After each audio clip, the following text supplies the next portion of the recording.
বাড়িতে তোমরা খুব সহজেই এইভাবে নারকেল নাড়ু বানিয়ে নিতে পারো। আমি কিন্তু খুব সোজা আমার প্রসেসে বানিয়েছি, একদম খুব ইজিভাবে। যারা ব্যাচেলার তারা কিন্তু আমার মতো প্লিজ একবার ট্রাই করো, খেতে কিন্তু দারুণ লাগে। দেখো কিভাবে বানিয়েছি, দেখো প্রথমে নারকেলকে ভালোভাবে কিন্তু কুড়িয়ে নেবে, ঠিক আছে। আমি নারকেলটা আগে ভালোভাবে কুড়িয়ে নিয়েছি, খুব ইজি বানিয়েছি কিন্তু। দেখো নারকেলটা কুড়িয়ে নিয়েছি, নিয়ে আমি একটা কড়াইতে কিছুটা জল আর চিনি দিয়েছি, আর একটা এলাচকে ফাটিয়ে দিয়েছি, দিয়ে জলটাকে ভালোভাবে ফুটতে দিয়েছি। দেখো এই জলেই কিন্তু আমি নারকেলগুলো এবার দিয়ে দিচ্ছি, সামান্য জলটা ফুটেছে।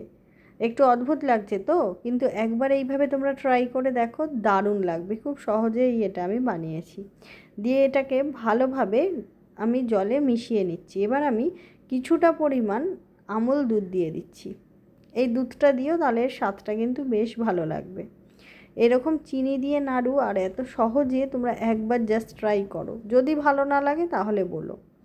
আশা করছি তোমাদের এই নাড়ুটা খেতে কিন্তু ভীষণ ভালো লাগবে। এরকম আমি এটা নাড়তে নাড়তে দেখো জলটা পুরো শুকিয়ে গেছে, জলটা একদমই শুকিয়ে গেছে।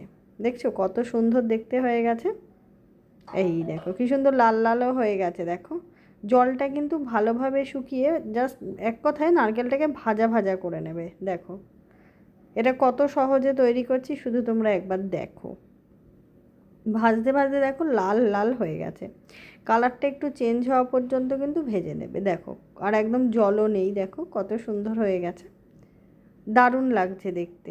আমার তো বেশ ভালো লেগেছে খেতে। তোমরা এরম বানিয়ে খেয়ে দেখো তো কেমন লাগে। এবার এটাকে আমি থালায় নাবিয়ে রেখেছি, তারপরে একটু হালকা ঠান্ডা আর হালকা গরম থাকতে থাকতে আমি নাড়ুর আকারে শেপ দিয়ে নিচ্ছি, মানে হাতে গোল গোল করে নিচ্ছি। এটা কিন্তু নারকেলের তেলটাই আমার হাতে লাগছে, আমি কিন্তু হাতে আর তেল দিইনি। তৈরি হয়ে গেল আমার চিনি দিয়ে খুব সহজেই তৈরি করা নারকেল নাড়ু। খেতে কিন্তু দুর্দান্ত হয়েছিল।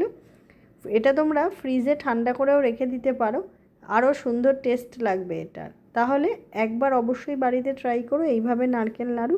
এটার স্বাদ যে অতুলনীয় তা তোমরা যতক্ষণ না তৈরি করে খাবে তাহলে কিন্তু বুঝতে পারবে না। এটা আমি অন্তত ভাষায় প্রকাশ করতে পারছি না। আমার ভিডিও আর চ্যানেল তোমাদের কেমন লাগছে অবশ্যই কমেন্ট করো। নতুন কোনো রেসিপি দেখতে চাইলে কমেন্ট করো, আমি সেই রেসিপি নিয়ে তোমাদের সামনে